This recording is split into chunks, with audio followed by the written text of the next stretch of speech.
Welcome to Tesla AI Day 2022. I do want to set some expectations with respect to our Optimus robot. As you know, last year it was just a person in a robot suit. But we've come a long way, and it's I think compared to that, it's going to be very impressive. So should we bring up the bot? Before we do that, we have one little bonus tip for the day. This is actually the first time we try this robot without any backup support, cranes, mechanical mechanisms, no cables, nothing. Yeah. I want to do it with you guys tonight, but it's the first time, so let's see. You ready? Let's go.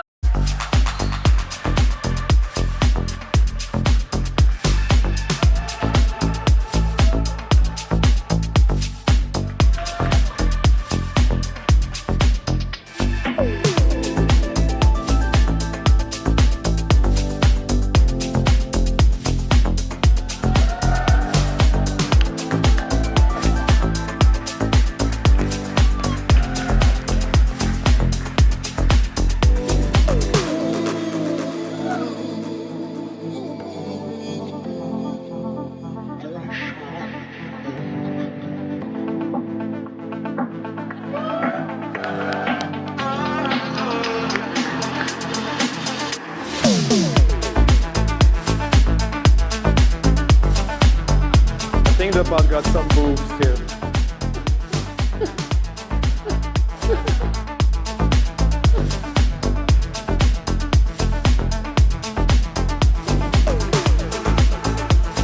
So this is essentially the same full self-driving computer that runs in your Tesla cars, by the way.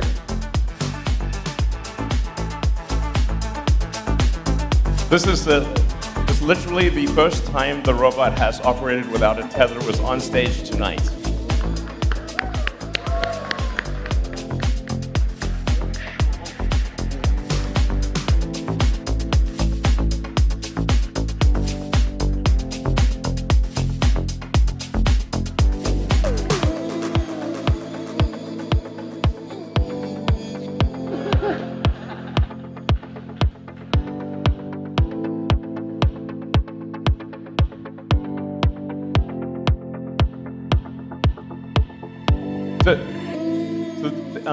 So the robot can actually do a lot more than we just showed you. We just didn't want it to fall on its face.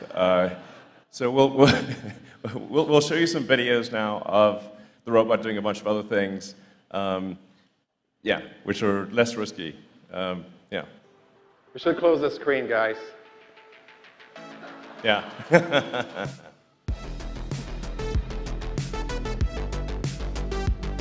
Yeah, we wanted to show a little bit more what we've done over the past few months with the bot, and just walking around and dancing on stage. Just humble beginnings, but you can see the autopilot neural networks running as is, just retrained for the bot directly on that new platform. That's my watering can. Yeah, when you see a rendered view, that's the robot. That's the world the robot sees. So it's very clearly identifying objects.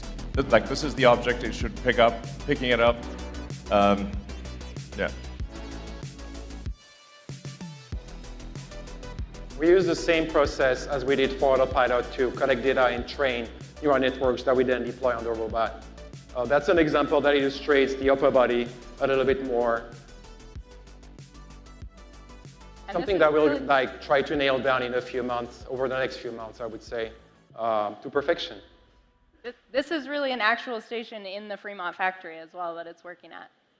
Yep. So.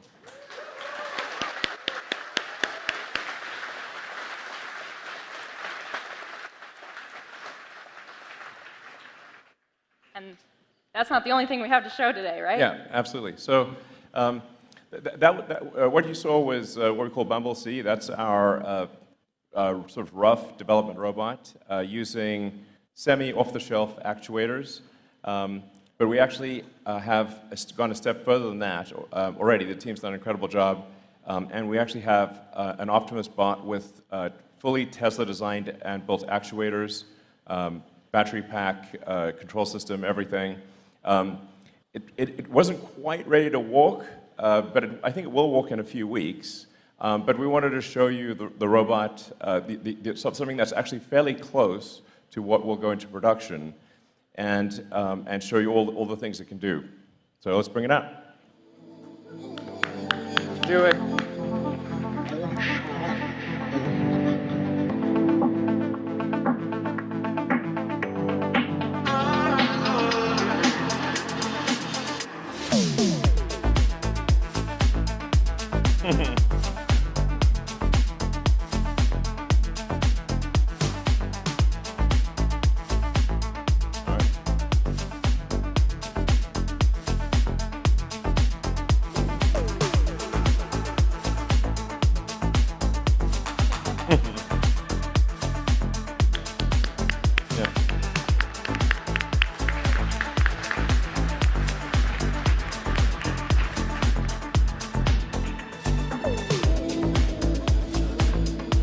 So here you're using Optimus with these are with the degrees of freedom that we expect to have in Optimus Production Unit 1, which is the ability to move all the fingers independently, to have the thumb have 2 degrees of freedom, so it has opposable thumbs, and both left and right hand, so it's able to operate tools and do useful things. Our goal is to make a useful humanoid robot as quickly as possible.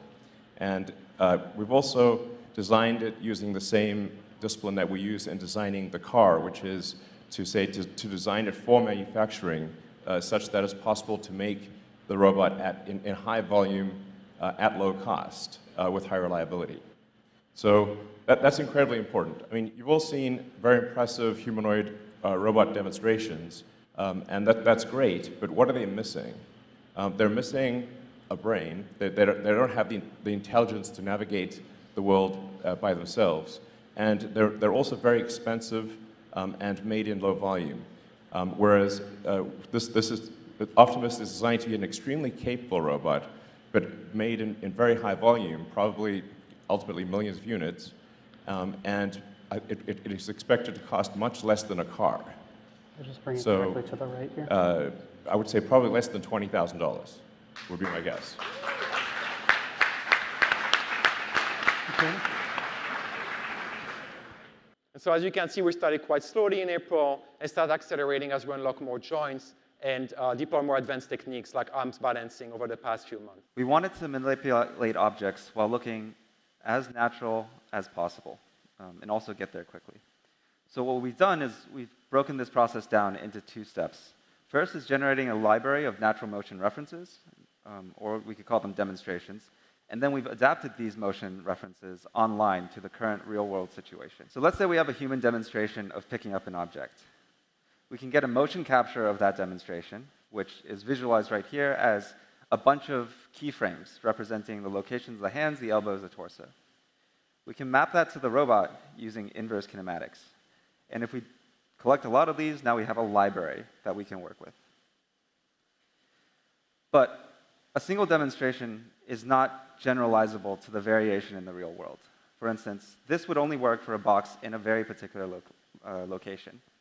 So what we've also done is run these reference trajectories through a trajectory optimization program, which solves for where the hand should be, how the robot should balance during when it needs to adapt the motion to the real world. So for instance, if the box is in this location, then our optimizer will create this trajectory instead. I think the first thing within the next few weeks is to get Optimus at least at par with Bumblebee, the other bot prototype.